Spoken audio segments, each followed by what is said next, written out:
Vamos lá, meus irmãos. Nossa 8ª aula, já acabamos de orar.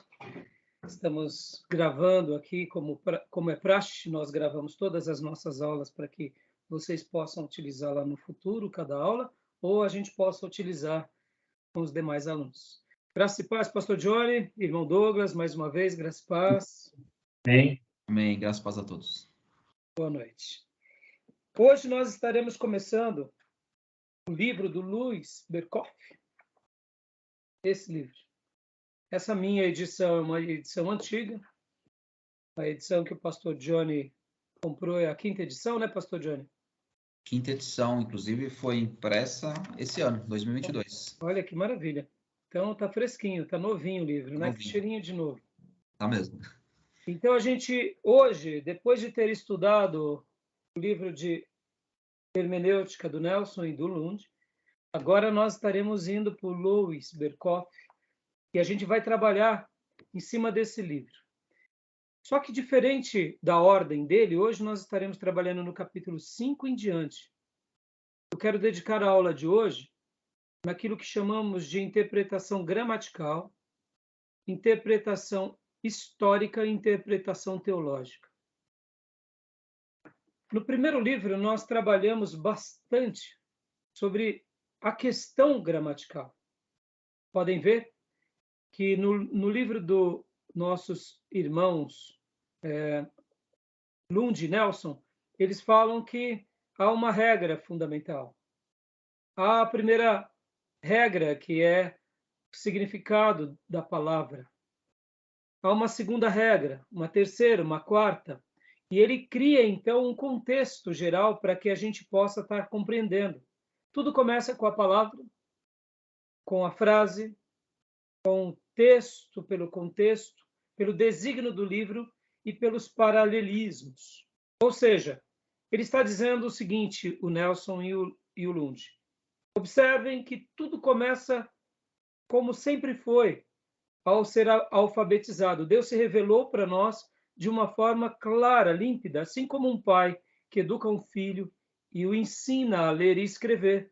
E ele começa ensinando a dizer palavras, depois ele ensina a construção de frases, depois ele dá a ideia do contexto, e depois ele vai fazendo o quê? Ele vai dando mais propósito, mais ideias sobre aquilo que ele vai ensinando. E depois um pai, um professor, vai fazendo o quê? Aquela ponte mostrando que uma coisa tem conexão com outra, o que não tem.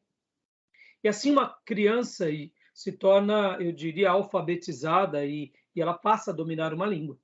O livro do Lund, do Nelson, ele vai trabalhar principalmente nessa ideia, mostrando que há uma interpretação bíblica que tudo começa com uma simples palavra. Tudo começa com essa ideia, aonde Deus se comunica de forma clara e precisa. Agora, o livro do nosso irmão Louis Berkhof, ele tem uma ideia diferenciada, ele tem uma ideia muito mais profunda. Ele vai trabalhar no livro dele da seguinte forma, ele vai dizer o seguinte: havia um pensamento na história da interpretação. Os judeus do passado, eles tinham uma maneira de interpretar a Bíblia. Os judeus do Novo Testamento tinham uma maneira de interpretar a Bíblia. Os cristãos do Novo Testamento também foram influenciados por esse pensamento de como interpretar a Bíblia. E ao longo dos séculos, depois da igreja primitiva, nasceram algumas escolas de interpretação bíblica, que na realidade elas vão se dividir em 2 polos. Então, o livro do Louis Berkhof, ele é mais profundo, ele vai trabalhar um pouco nesse pano de fundo histórico e vai mostrar um pouco dessas escolas para nós, até chegar o que é na escola do Novo Testamento, e vai mostrar, olha, existiam 2 escolas no Novo Testamento, a escola de Antioquia e a escola de Alexandria. E aqui, então, o livro ele vai traçar essas linhas. Já antecipando uma ideia, a nossa tradição, que é a tradição, eu diria, mais reformada, teológica, de igrejas históricas, e principalmente de igrejas sérias, mesmo sendo pentecostais, a nossa escola é a escola de Antioquia. que está baseada nesse tripé de interpretação, que é a interpretação gramatical, histórica e teológica. Então, a gente vai se aprofundar nisso. No entanto, a escola de Alexandria é uma escola também lindíssima, irmãos, que, por causa de alguns exageros ao longo dos séculos, principalmente logo depois da igreja primitiva, a escola de Alexandria ela era muito usada também. Mas, em virtude de algumas questões, o povo foi se perdendo. E aí a escola de Alexandria foi sendo esquecida. Hoje não. Hoje eu só vou dar uma pincelada, mas semana que vem eu quero mostrar a beleza dessas duas escolas. Porque nós, como históricos, nós, como igrejas que têm uma linha mais bíblica, cristocêntrica, escriturísticas, dizemos o seguinte, que a interpretação da escola de Alexandria ela é muito superior da de Antioquia. Isso é um consenso no meio teológico. No entanto, ao estudar sobre esse tema, eu vejo que não é bem assim. Eu vou até antecipar já a aula da semana que vem. Eu quero dizer que a escola de Alexandria ela é brilhante também, se ela for interpretada corretamente. Ela é tão importante quanto a escola de Antioquia. Pastor, qual que o senhor acha que é a melhor? Eu confesso que a escola de Antioquia é melhor. Nós erramos menos. Mas se usarmos a escola de Alexandria com essa maturidade da escola de Antioquia, meus irmãos, a escola de Alexandria, pela didática, ela recebe até um viés de graça muito superior do que a escola de Antioquia. Só para não queimar etapas e não dar um spoiler, mas eu vou dizer o seguinte, que as duas escolas são escolas brilhantes, mas a escola de Antioquia ela é uma escola baseada mais na ciência ou mais no estudo. E a escola de Alexandria é uma escola baseada na arte e na didática. Por essa razão que eu quero dizer que ambas, quando são trabalhadas em harmonia, elas se completam e elas se embelezam. E também ambas, quando não são trabalhadas em harmonia ou são trabalhadas nos seus excessos, cometem deslizes. Confesso que a escola de Alexandria ela é muito mais fácil de ser deturpada. Por quê? Porque ela é uma escola baseada em arte, ela é baseada em alegorização. Logo, para você fazer uma interpretação em alegorização, é muito mais difícil do que fazer uma interpretação, eu diria, com estudo baseado nos textos sagrados. Então, semana que vem a gente vai trabalhar nisso, e hoje nós vamos ficar especialmente no capítulo 5 do livro do Luiz Berkoff, capítulo 6 e o 7. A gente vai trabalhar hoje essa é a pauta da nossa aula, tá bom? Graças a paz, Gil. Tudo bem, meu irmão? Já está orado, viu, Gil? Graças a paz, desculpa o atraso. Foi nada. Vamos lá. Eu quero ler um texto bíblico com vocês que está... Já que você chegou atrasado, então vai ler um texto bíblico, Gil. Deuteronômio 28. Isso aí não é castigo, isso é bênção, né, meu? É bênção. Do 1 e do 2. Versículo 1 e 2. E depois o versículo de número 15. O senhor pode repetir o livro? Deuteronômio 28, versículo 1 e 2. Pode ler, pastor? Pode ler, meu irmão. Se atentamente ouvires a voz do Senhor teu Deus, tendo cuidado de guardar todos os seus mandamentos que hoje te ordeno, o Senhor teu Deus te exaltará sobre todas as nações da terra. Se ouvirdes a voz do Senhor teu Deus, virão sobre ti e te alcançarão todas as bênçãos. Glória a Deus. Ao ouvir a voz, que é igual a entender os mandamentos e praticá-lo, as bênçãos correm atrás de nós. Amém, irmãos? Versículo agora de número 15. Pode ler, Dil. Versículo 15. Será, porém, que se não deres ouvidos à voz do Senhor teu Deus, não cuidando em cumprir todos os seus mandamentos e os seus estatutos, que hoje te ordeno, Então virão todas essas maldições sobre ti, e te alcançarão. Ou seja, quem não obedece, quem não guarda a palavra, quem não segue os mandamentos de todo o coração, infelizmente vai viver debaixo de uma maldição. Tudo bem? Amém. É claro, as Escrituras. Podem ver que hoje, ao falarmos sobre as interpretações gramatical, teológica e histórica, ou histórica e teológica, um texto como esse a gente só consegue compreender baseado em uma leitura bíblica muito precisa. É claro que aqui Deus estava falando das bênçãos lá para Moisés e para o povo no deserto, mas teologicamente essas bênçãos também se aplicam a nós hoje, assim como as maldições. É óbvio que o contexto e a ideia e o momento histórico eram outro momento, mas a essência é a mesma.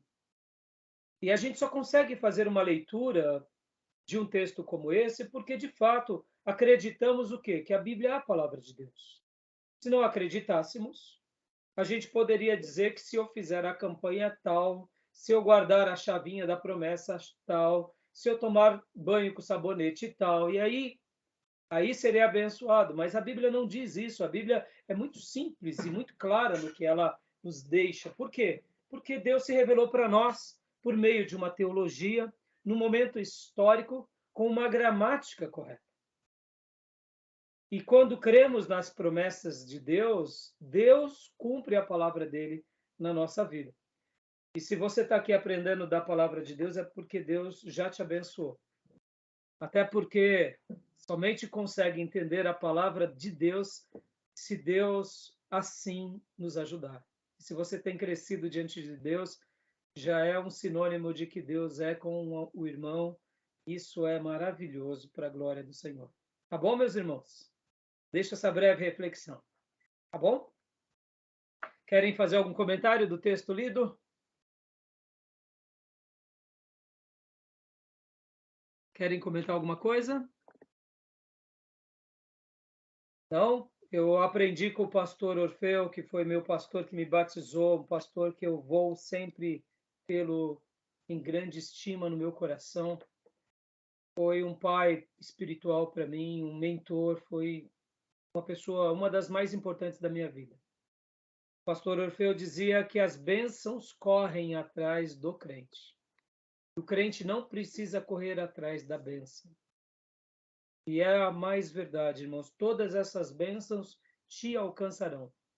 É a bênção que vem atrás da gente. A gente não precisa correr atrás do profeta, a gente não precisa correr atrás do poder, a gente não precisa correr atrás da bênção. Pelo contrário, a bênção corre atrás do obediente. Isso eu jamais vou esquecer. Assim como a bênção também, ela se emancipa do desobediente. Desobedeceu, pode ter um caminhão de oração, a bênção não vai te atingir. Por quê? Porque a bênção repousa e corre atrás do obediente. Amém? Como eu já disse aqui, eu aprendi com um missionário que ele dizia assim que o abecedário do crente não é ABCD, é obedecer. Esse é o abecedário do crente. Obedecer, não é ABCD. Bom?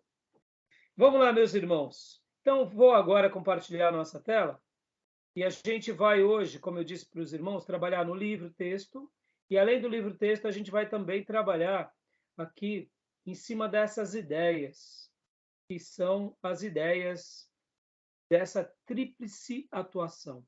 Hoje nós vamos fazer aqui um pouco diferente. Essa aula ela vai ser mais prática. Por que ela vai ser mais prática? Porque eu quero fazer uma participação com vocês. Eu quero fazer aqui um case em cada um desses tópicos, só para vocês terem uma ideia, né? Quando a gente fala sobre a interpretação gramatical, quando a gente pensa assim que Deus se revelou para nós na gramática, num vocábulo, o que que nisso está implícito? O que que isso representa? Que ao Deus se revelar para nós, ele fez questão de deixar a sua revelação num texto, num contexto, numa história, num pergaminho. Usou um profeta e disse para esse profeta, escreva. E disse para esse povo, conserve esse texto. Então, quando a gente pensa sobre isso, que Deus, ele no passado, ele se revelava para o homem. No caso, para Abraão, ele se revelou de forma oral. Deus falou com Abraão. E a voz de Deus foi guardada no coração de Abraão. Antes disso, Deus tinha falado com Enoque. Deus tinha falado com Noé. E aí Deus escolhe um homem e Deus começa então a se comunicar com esse homem.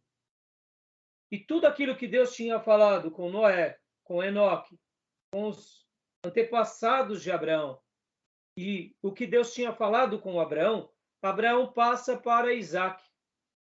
E tudo aquilo que Deus tinha falado com os antepassados de Isaac e com Isaac, agora Isaac passa para Jacó. E tudo aquilo que Deus tinha falado com os antepassados de Jacó e com Jacó, agora Jacó passa para os seus 12 filhos. Passa para Israel. E durante 400 anos eles ficam ali no Egito, porque Deus tinha um propósito. E lá no Egito começa uma nova história. Qual é a história? Não é mais uma revelação agora oral. Palavra de Deus ao coração do patriarca. Agora é uma palavra de Deus, que Deus se comunica com Moisés e diz, Moisés, escreva.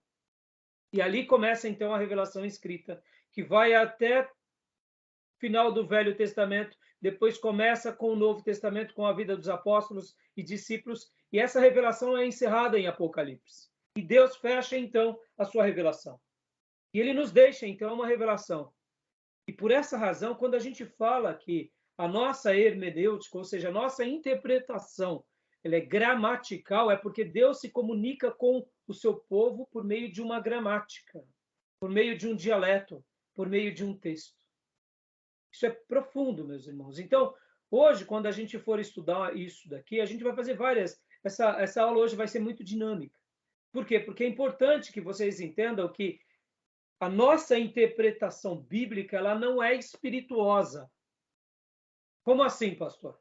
Eu poderia dizer que a gente vai interpretar a Bíblia se a gente ficar orando 40 dias de oração e de jejum, e aí Deus vai nos dar um entendimento de algo sagrado.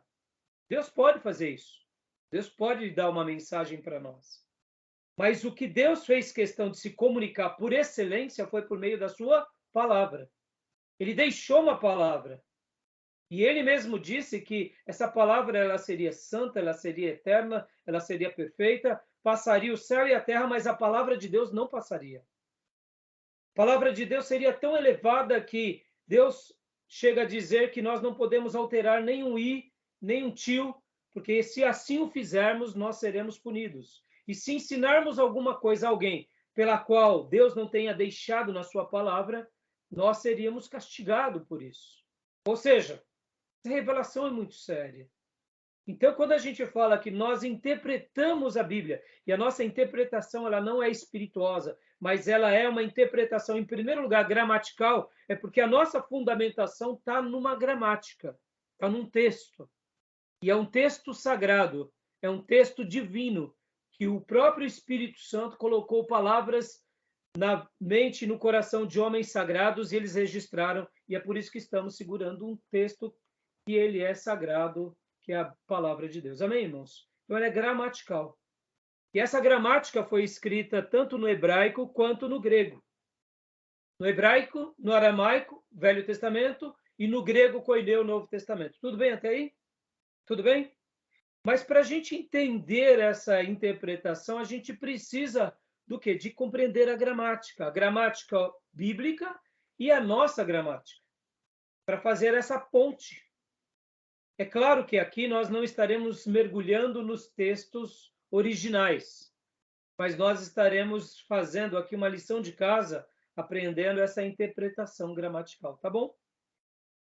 Então, como eu disse para vocês há pouco, o livro do Nelson e do Lund, em outras palavras, eles estavam dizendo o seguinte, em todas as páginas desse livro, olha, se atenham para a maneira em que Deus se comunicou, por meio das palavras, por meio das frases, por meio do contexto, por meio do desígnio e propósito do livro e por meio de toda a ideia que o texto vai trabalhar entre eles, nos seus paralelismos, porque a Bíblia ela interpreta a ela própria, a Bíblia pela Bíblia, a Bíblia é a sua maior intérprete. Tudo bem? Tranquilo? Alguma dúvida até aí? Ok, pastor.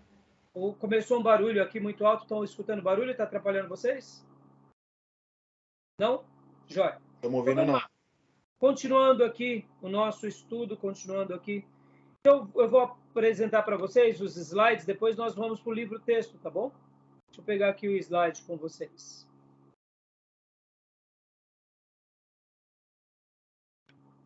Vou compartilhar aqui com vocês.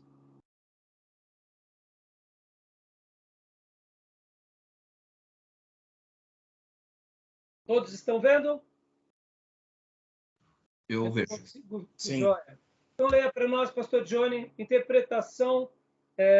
O slide foi montado na ordem interpretação teológica, e aí segue a ordem do slide, mas no livro segue interpretação gramatical, interpretação histórica e interpretação teológica.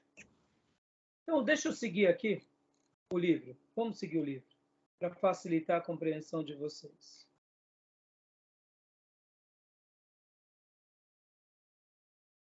Aqui.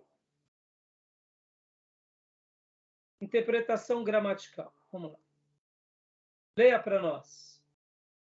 Pastor, não abriu, não. Não abriu? Para mim, pelo menos, não.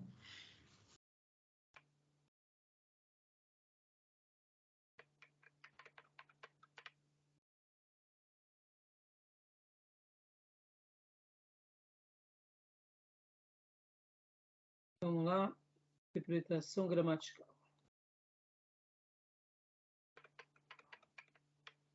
Foi? Agora foi. Olha, aqui o nosso irmão, você pode ver, ó, o slide não é tão grande, são alguns slides. Saiu de novo, né? Saiu. Pois é, não sei o que está acontecendo, ele abre e fecha. Deixa eu tentar ver de novo aqui. Mudar de janela. Vamos por essa janela. Voltou? Abriu uma janela, né? Mas está bem pequeno. Tá. E agora?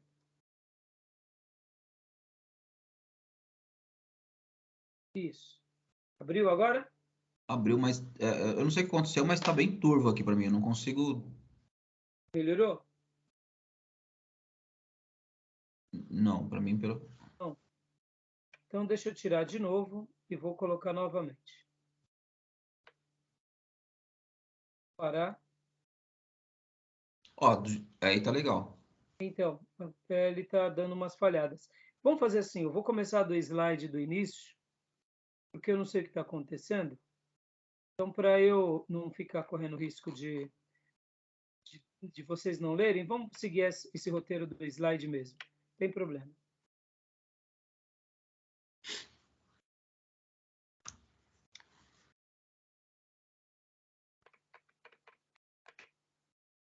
Apareceu ou não? Não. Ainda não. Deve estar carregando. Compartilhar de novo.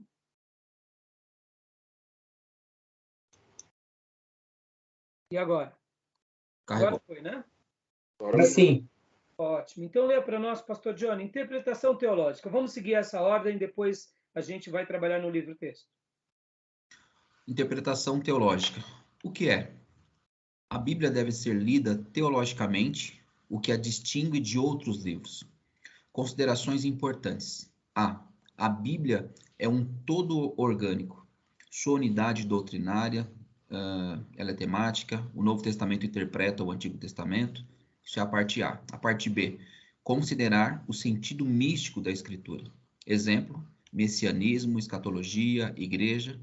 E a parte C, descobrir as implicações dessa passagem para os leitores originais. Ótimo. Então, você vê que ela é um todo. Tem um tema, tem um propósito.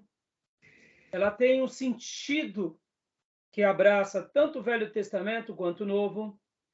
abraça o período antes da lei, a graça e os finais dos tempos. Ou seja, ela tem um envolvimento maior do que a gente possa até expressar, porque ela mesmo revela esse sentido místico, no sentido de espirituoso, que envolve, que abarca, que engloba toda essa revelação.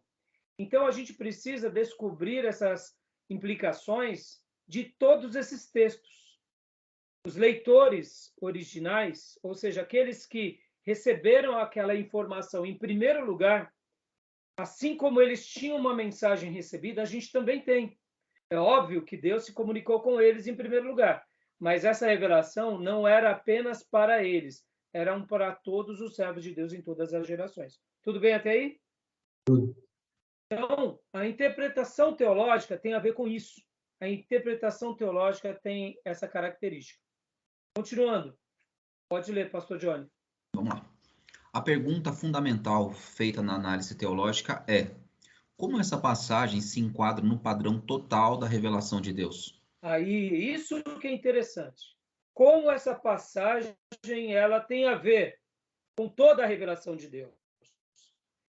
A revelação desde o início, com Adão e Eva, com a geração pré-diluviana, com Noé, com a geração dos patriarcas e com a revelação de Moisés até o Novo Testamento.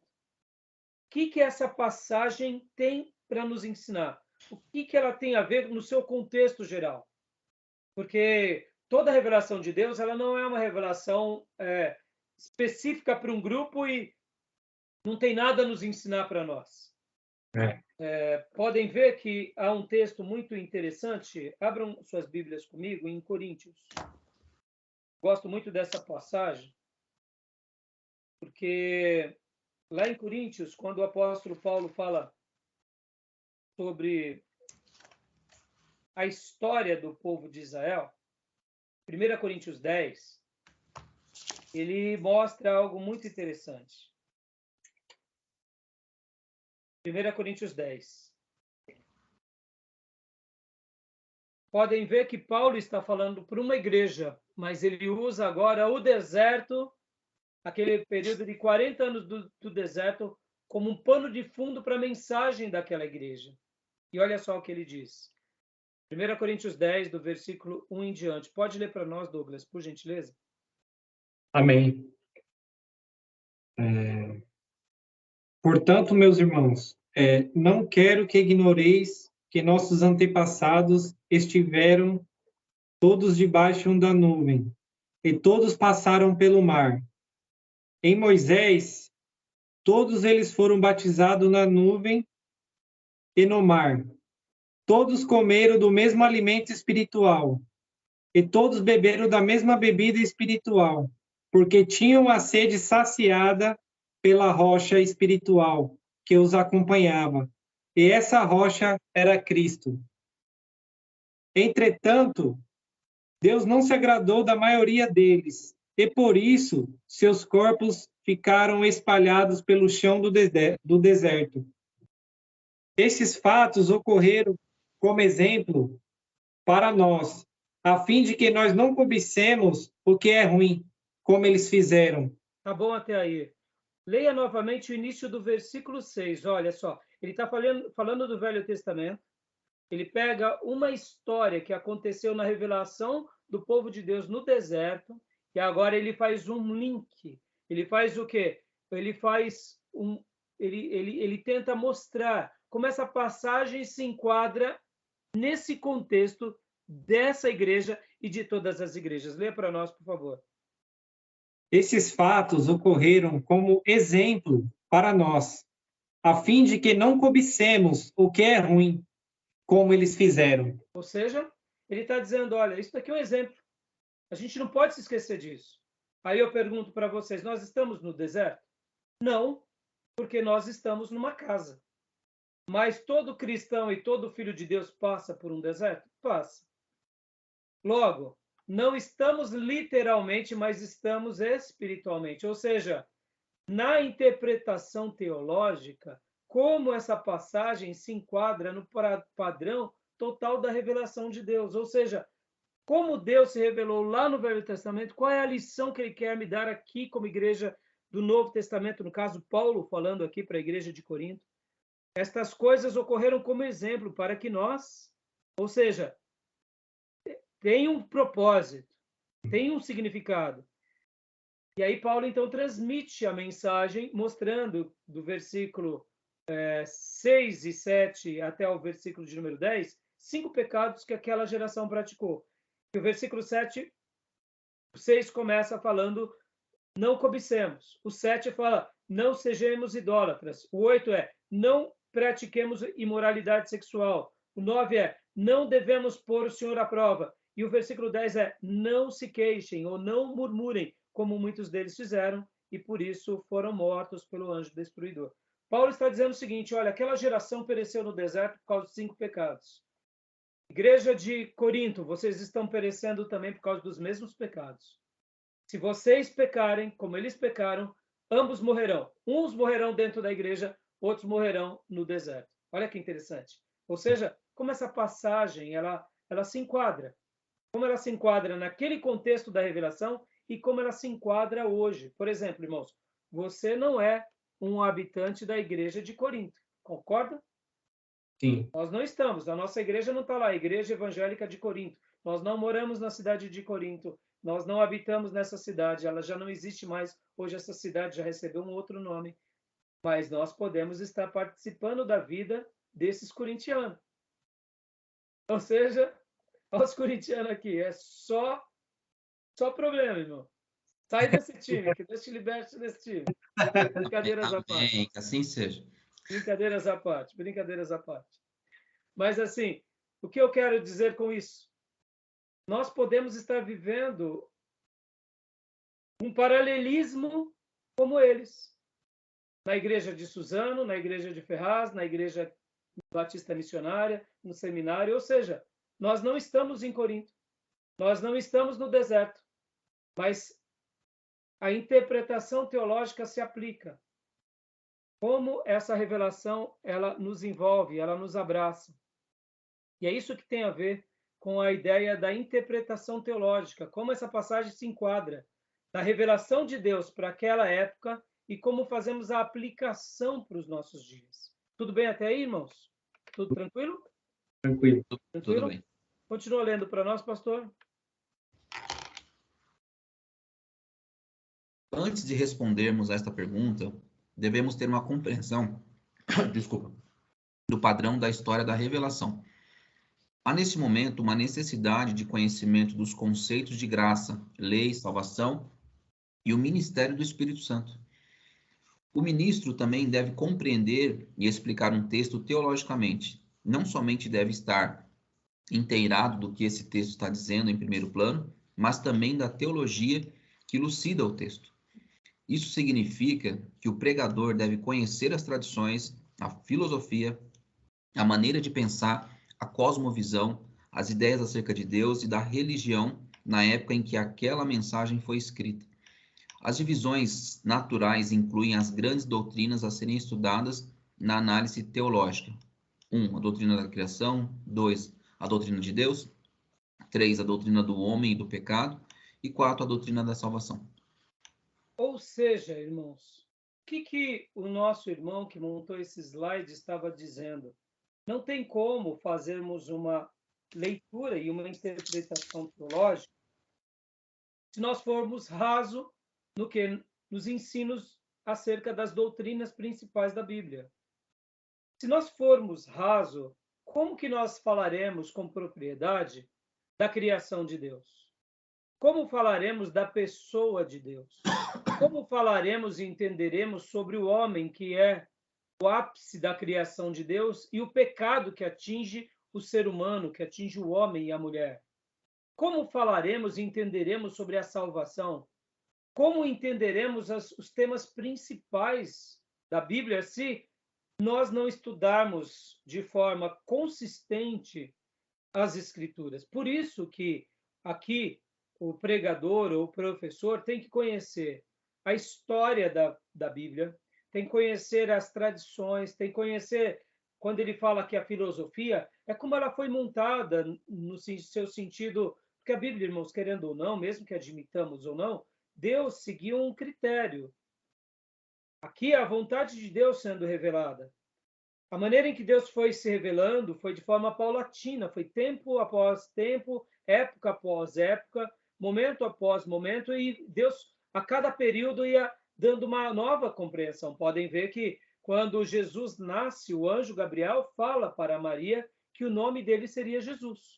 Até então, só se saberia que um ungido nasceria sobre a terra, que era da tribo de Davi, que seria o maior salvador, ou melhor, o grande salvador de todos, o grande governador, o maior governador de todos, que governaria sobre tudo, que reinaria sobre tudo, o rei dos reis e o senhor dos senhores. Mas nós não tínhamos um nome, nós tínhamos uma ideia, nós tínhamos algumas características, que ele seria um servo sofredor, que por meio das suas pisaduras seríamos sarados, que Deus habitaria entre nós, e por essa razão um dos nomes dele seria Emanuel, que significa Deus conosco, Deus entre nós. No entanto, nós não tínhamos um nome, nós não sabíamos de fato quem seria a mãe e o pai. Então, toda essa revelação foi paulatina, foi vagarosa, mas ela acontece no tempo de Deus. E Deus, então, se revela, Deus se prova, e, ao mesmo tempo, ele conclui essa revelação.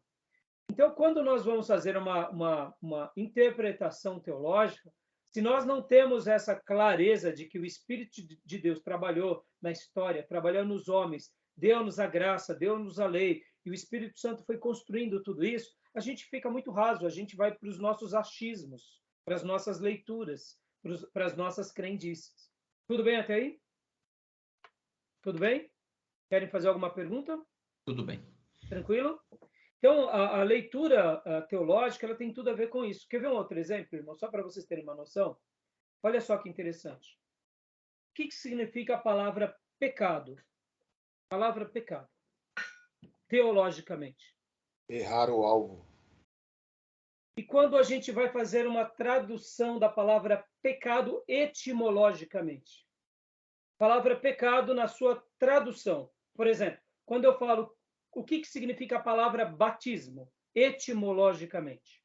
Ou seja, a construção gramatical da palavra batismo. Quando eu falo manga de blusa, manga de camisa, manga de jaqueta, etimologicamente, construção gramatical. O que significa manga? No português, pode ser manga de camisa, de blusa, e pode ser manga de comer. Fruta.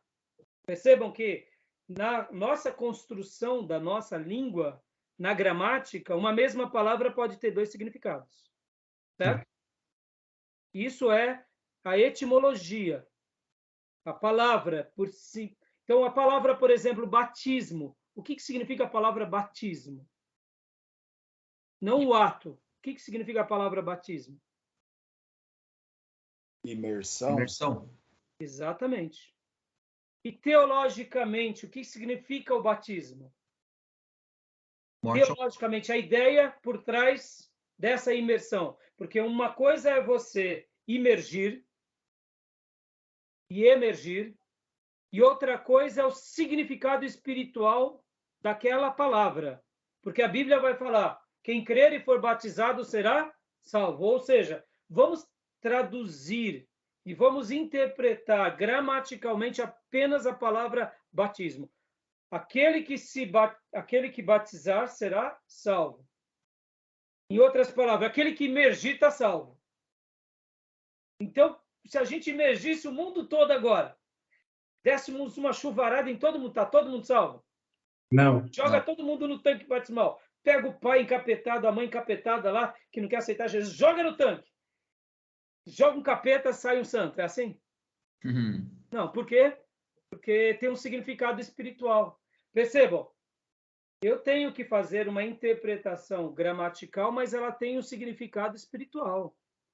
E no significado espiritual é onde entra o significado teológico. Estão entendendo? Sim. Então, batismo, como gramática, significa imergir e emergir. A palavra batismo, teologicamente, significa o quê? Morte para o Morte mundo, pro pecado. Cristo. Exatamente. Morte para o pecado. Simples assim. Paulo fala o quê? Que quando nós batizamos, quando alguém é batizado, ele é morto com Cristo na cruz. Ele é morto para a vida e ele ressuscita com Jesus. Jesus.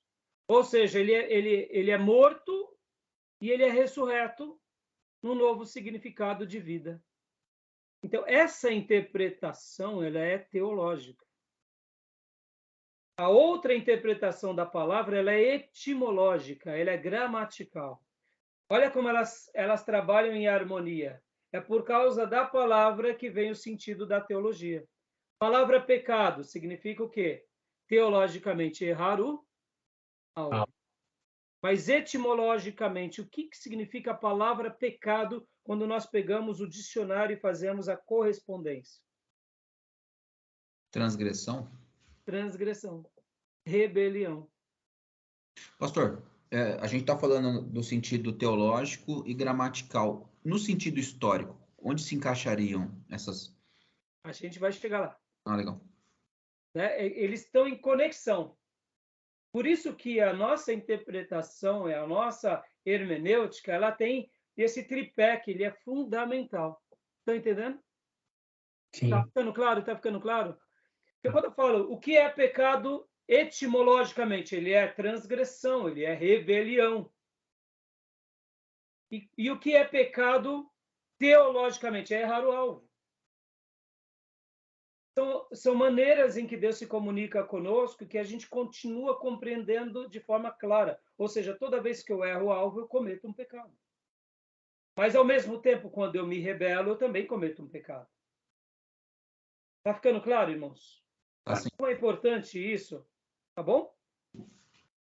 Vamos lá. Poderia usar outros exemplos para vocês, como, por exemplo, sobre a palavra salvação, teologicamente, a palavra salvação, etimologicamente, juízo divino. E aí vai, são muitos exemplos, tá? Vamos lá. Continuando aqui, então, agora, o nosso slide. Gil, leia para nós. Interpretação teológica, tipologia, ou seja, os tipos. Lembra tipo? Tabernáculo, a Arca da Aliança, eram tipos, né? Leia para nós, Gil. Interpretação teológica, tipologia. Definição.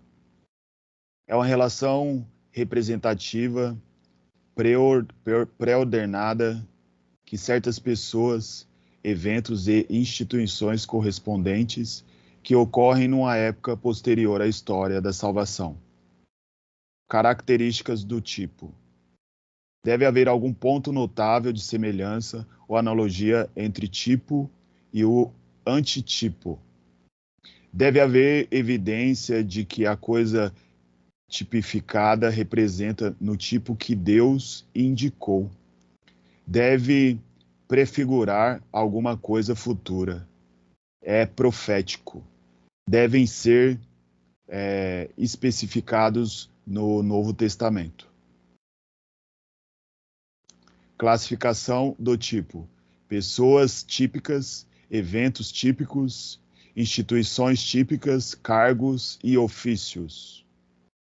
Para eu tentar ser bem objetivo nessa questão da tipologia, eu quero pegar apenas um exemplo também de Moisés e de um contexto, quando Moisés literalmente faz o êxodo com o povo do Egito para Canaã. A passagem. E também, antes daquela saída, houve o quê? Uma festa, que foi a festa da Páscoa. Lembra do cordeiro pascal, que era imolado? O que representava aquele cordeiro no Egito?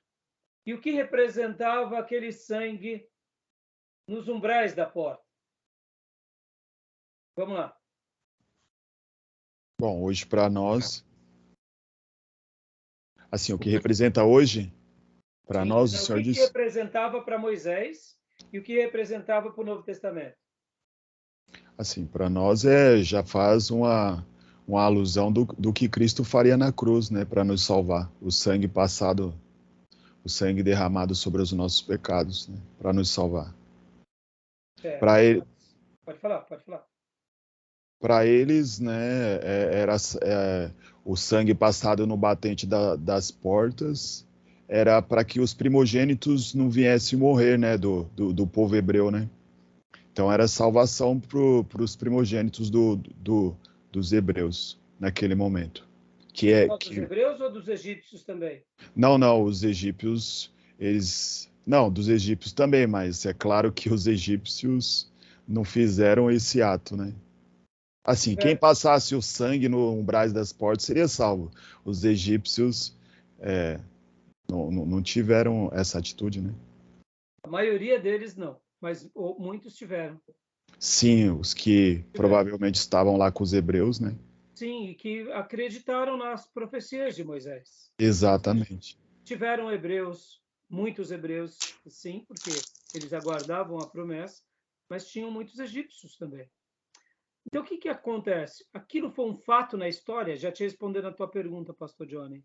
Foi um fato na história, mas aquilo era um tipo de Cristo que viria? Era um tipo.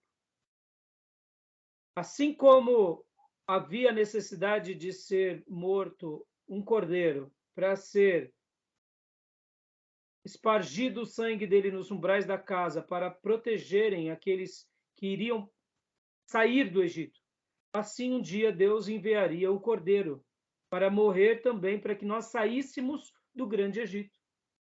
E o sangue do cordeiro precisaria ser passado nos umbrais da casa para que o anjo da morte não entrasse. Assim acontece com o cristão. Nós estamos debaixo do sangue de Cristo. Ou seja, é um tipo, o cordeiro era um tipo de Cristo. O sangue do cordeiro é um tipo do sangue de Cristo. O anjo da morte é um tipo de Satanás, ou um tipo dos anjos que ceifam, porque mesmo que você pense que não, irmãos, até o anjo da morte trabalha sob o comando de Deus. Guarde isso. O diabo, na realidade, ele tem uma função, inclusive, no projeto eterno de Deus. Deus manda e o diabo obedece. É simples assim. Então, aqui também há uma tipologia no significado. Há uma tipologia na passagem. Pode ver que os hebreus, eles saem do Egito e vão para Canaã. Pode ver que nós estamos saindo do Egito e indo para Canaã celestial. Ou seja, é uma tipologia. Então, teologicamente, existem muitos tipos. Poderemos usar o outro tipo também, que é quando Deus se revela no deserto para Moisés e ali cria as ofertas, cria os sacrifícios. São muitos sacrifícios que também lembram a obra de Cristo. Ou seja, todo o projeto do sacrifício era um tipo de que um dia o cordeiro viria para morrer no nosso lugar. A grande diferença é que aquele tipo era imperfeito e o que viria seria perfeito, mas não deixavam de ser tipos. Tudo bem até aí? Tudo bem, irmãos? Então, olha só, Deus se revela na história. Então, por isso, pastor Johnny, na sua pergunta, há um contexto histórico. Hoje, por exemplo, nós não precisamos fazer o sacrifício. Eu me lembro de um amigo que se converteu e ele começou a ler a Bíblia do Velho Testamento. Então, quando ele chegou em Levítico, ele ficou desesperado. Ele viu no livro de Levítico que para que houvesse perdão de pecados precisava de sangue. E aí ele falou: meu Deus, eu estou perdido, e agora? Vou ter que sacrificar um monte de coisa porque eu pequei demais. E aí ele pensou com ele: já sei. Ele trabalhava no centro de São Paulo e ele falou assim: eu vou levar uma rede e vou pegar um monte de pombo e vou catar os pombos, vou levar lá para a igreja para o pastor sacrificar. E aí ele chegou na igreja e falou para o pastor dele ria, falou: mas pastor, você está rindo, eu estou desesperado, porque aqui tem pecado demais. E está falando lá o texto sagrado, que se não tiver sacrifício e sangue, a gente não é perdoado. Aí ele olhou, foi lá para o Novo Testamento e leu, e falou: o sacrifício já foi pago, filho.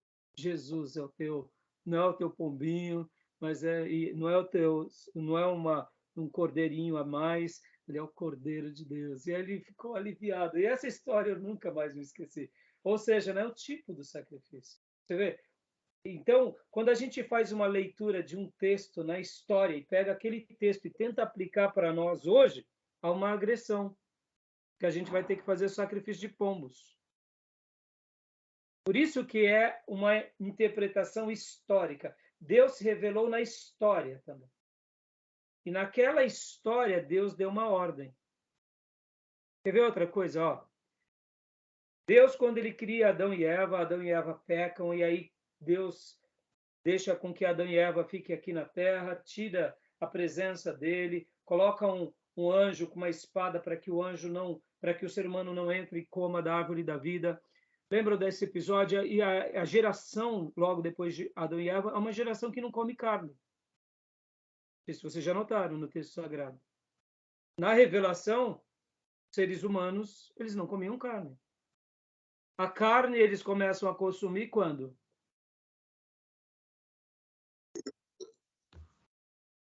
Vocês lembram ou não? Exatamente o local, não. Aliás, quando, né? Eu não. Não? Tentem ver. Tem um episódio que acontece que aí o mundo muda, as pessoas passam a viver menos.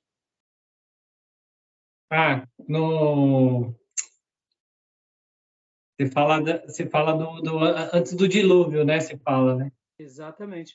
Até o dilúvio, os seres humanos não havia necessidade de comer carne. Não precisava, viviam 1000 anos, quase 1000 anos. Houve uma mudança no planeta depois do dilúvio. E pode ver que a partir de então vivemos menos e precisamos inclusive da carne. E aí, na revelação, então, a gente entende que pode-se comer carne. Outra coisa, antes do dilúvio, a ideia de famílias se relacionarem não tinha problema. Depois do dilúvio, a gente entende que um irmão com um irmão se casarem está errado. E pode ver que na história da humanidade, quando há essa combinação de parentes, dão filhos problemáticos. Não é assim? É verdade. Então, são revelações na história, para um dado momento. Vamos pegar os 10 mandamentos, revelação na história.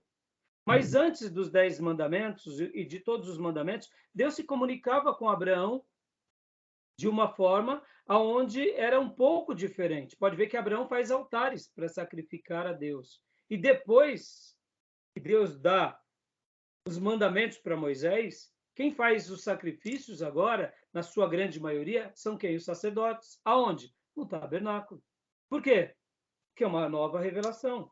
Então, a revelação ela é teológica, ela é gramatical, mas ela também é histórica. Acontece na história.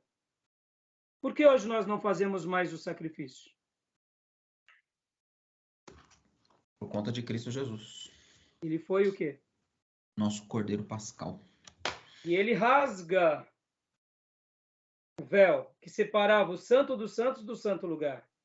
Ou seja, não é que aquilo não tenha significado, mas na revelação houve um ponto final para aquela velha aliança. E é por isso que nós estamos agora na nova aliança. Amém. A velha aliança passa a ser lembrada por nós, como um memorial de algo lindo durante um período. Mas agora nós estamos num outro momento histórico. Por isso que é uma revelação e é uma interpretação histórica. A gente pega a história e a gente tira o suprassumo. Porque senão, irmãos, nós teríamos que fazer sacrifícios ainda hoje. Estão entendendo? Tá ficando claro, pastor Johnny? Tá sim, claro, irmãos? Tá bom? Tem muita coisa também, né? Porque se nós for analisar quantas leis e quantos mandamentos, são mais de 600, né? E você vê, o ser humano não foi capaz de fazer praticamente nenhum ali, porque quando Jesus ali conversa com os fariseus ali, ele diz claramente que vocês honram com os lábios e o coração está longe, né? Então, as pessoas se mostravam que fazia e praticava a lei, mas Jesus, como som do coração e sabe o oculto profundo, sabia que não praticava nada do que eles falavam. Exatamente. Exatamente. Tá bom? Irmãos, então, tudo bem até aí? Tranquilo? Vamos continuar aqui no slide. Eu vou parar a gravação e vou começar o segundo bloco, tá bom? Tudo bem até aí? Combinado. Um minuto.